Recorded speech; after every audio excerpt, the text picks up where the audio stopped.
Hello friends, welcome back to our YouTube channel. This is Akriti.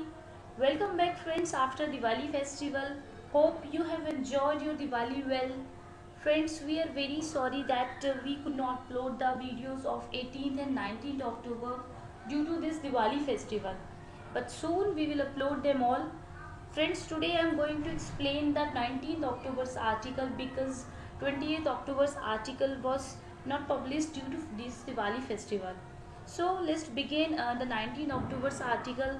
Its headline is George Saunders wins Booker for his first novel. Students, today's article is based on the first novel for which its writer George Saunders has been awarded the Man Booker Prize. So let's begin this article. George Saunders' surreal experimental first novel Lincoln in the Bardo. Student, what is the meaning of surreal? As I have mentioned here, the meaning of surreal here. surreal को आप एक तरीके से a mix of fact and fantasy भी समझ सकते हैं और something strange but not seemingly real means like a dream. उस चीज़ को हम बोलते हैं surreal. मीन्स इनकी जो फर्स्ट नॉवल है वो एक तरह की surreal है और इस नॉवल का नाम है लिंकन इन द बार्डो. बार्डो का मतलब होता है, बार्डो एक बुद्धिज्म टर्म है जिसका मतलब होता है एक इंटरमीडिएट और transitional state between the death and rebirth. जब किसी की मृत्यु होती है और जब उनका दूसरा जन्म होता है उसके बीच की जो इंटरमीडिएट ट्रांजिशनल स्टेट होती है उसको बुद्धिज्म टर्म में बार्डो बोला जाता है. तो स्टूडेंट, इस नोवेल का नाम है लिंकन इन द बार्डो जिसके लिए इनको ट्यूसडे को मैन बुकर प्राइज दिया गया है. Marking the second year in a row that the prize has gone to an American author. Mean student, last year भी जो प्राइज दिया गया था मैन बुकर प्राइज वो भी अमेरिकन ऑथर को ही दिया गया था. तो ये सेकेंड ईयर है, मीन्स कंटिन्यूसली सेकेंड ईयर ये प्राइज अमेरिकन ऑथर को दिया जा रहा है. The novel unfolds in a symmetry in 1862 where a grieving Abraham Lincoln visits the crypt. Student, Abraham Lincoln जिस टाइम पे अमेरिका के प्रेसिडेंट थे 1862 की बात है. तो इस नोवेल में बताया गया है, अनफोल्ड्स का मतलब है ये जो नोवेल है इसमें प्रेजेंट किया गया है, नरेट किया गया है उस टाइम को 1862 के जो जब अब्राहम लिंकन प्रेसिडेंट थे यूनाइटेड स्टेट्स के अमेरिका के और वो अब विजिट करते थे क्रिप्ट को. स्टूडेंट, क्रिप्ट क्या होता है? एक ऐसी जगह होती है जैसे कि आप तय खाना भी बोल सकते हैं और यहाँ पर ये चर्च के नीचे बिलो द चर्च एक as a burial place use किया जाता है. ब्यूरियल का मतलब होता है जहाँ पे डेड बॉडी को रखा जाता है, उस जगह को हम बोलते हैं क्रिप्ट. तो जो अब्राहम लिंकन थे वो उस क्रिप्ट को विजिट करते थे जहाँ पर उनके 11 ईयर ओल्ड सन की डेड बॉडी को रखा गया था. इनके सन का नाम था विली जिनकी डेथ हुई थी टाइफॉइड फीवर की वजह से.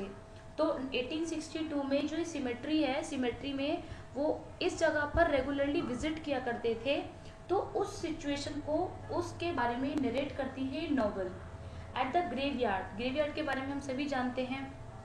ग्रेवयार्ड पर ये जो अब्राहम लिंकन थे ये रेगुलरली विजिट करते थे और इस ग्रेवयार्ड पर Willie's spirit is joined by garrulous motley community of ghost who exist in the liminal state between life and death. Student, ये जो नोवेल है बेसिकली जो नोवेल है ये बेस्ड है एक फैंटेसी पर. मीन्स ये एक ऐसी स्टोरी है that seems to be verified many newspaper accounts और इट इज़ लाइक यहाँ पे जो स्पिरिट्स हैं, यहाँ पे जो गैरोलियस और मोटली कम्युनिटी ऑफ गोस्ट की बात की गई है.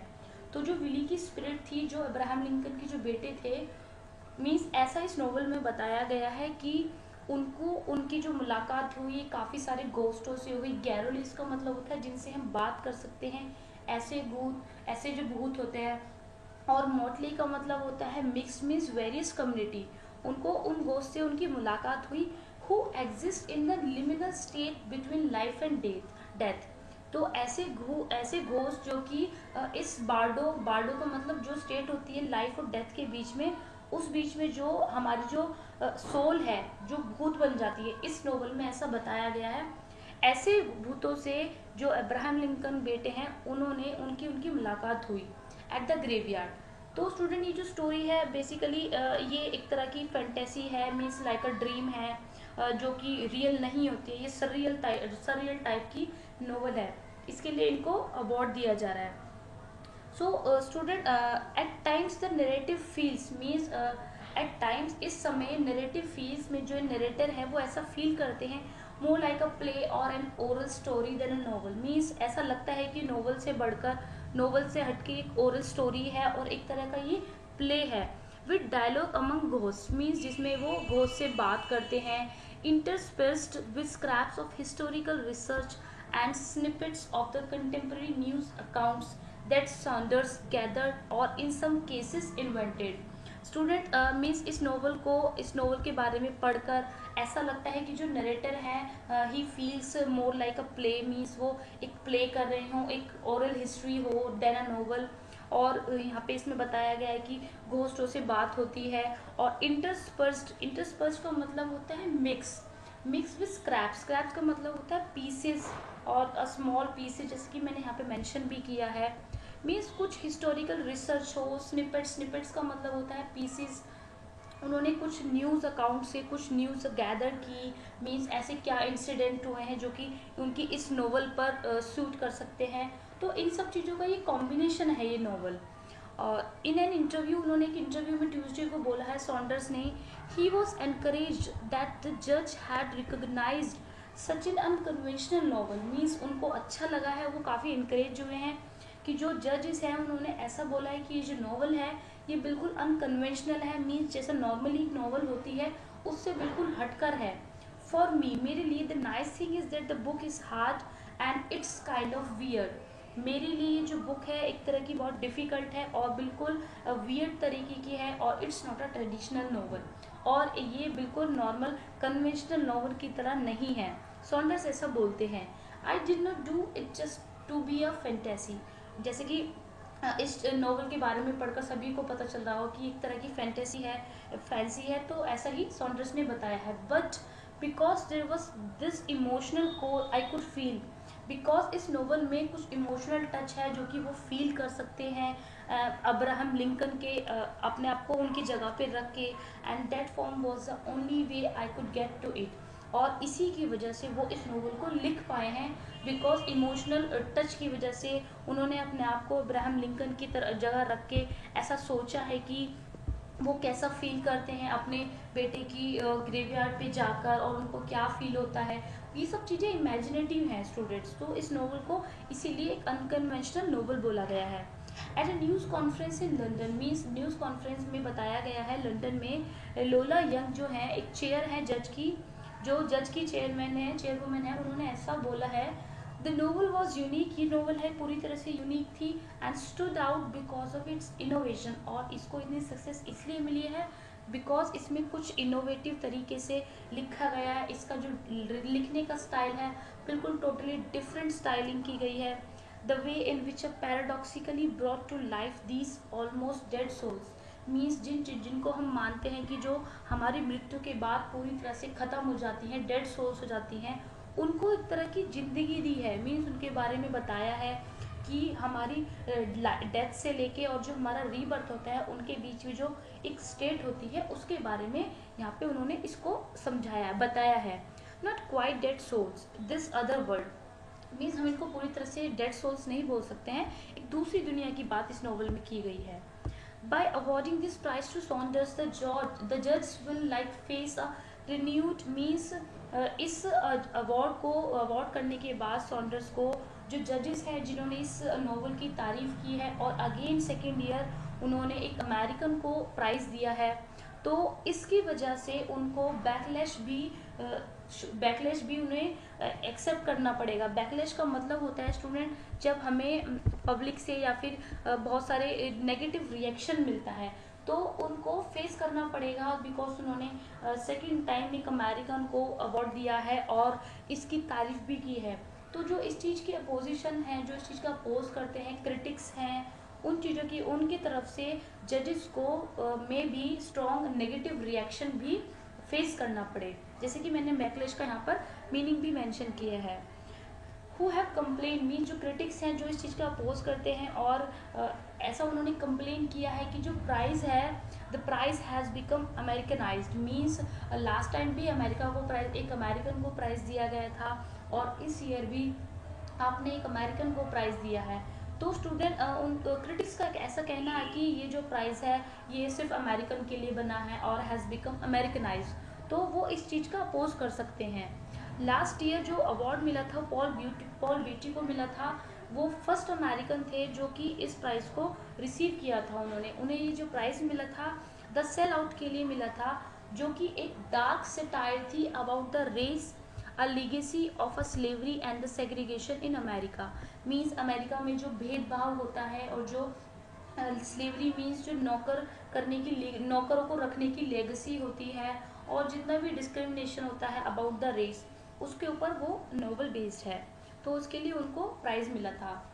सॉन्डर्स एंड द बीटी, ये जो दोनों अमेरिकन्स हैं, दोनों ने अपनी बुक्स के लिए लिखा है और प्राइज़ जीता है। That wrestle with deep American themes.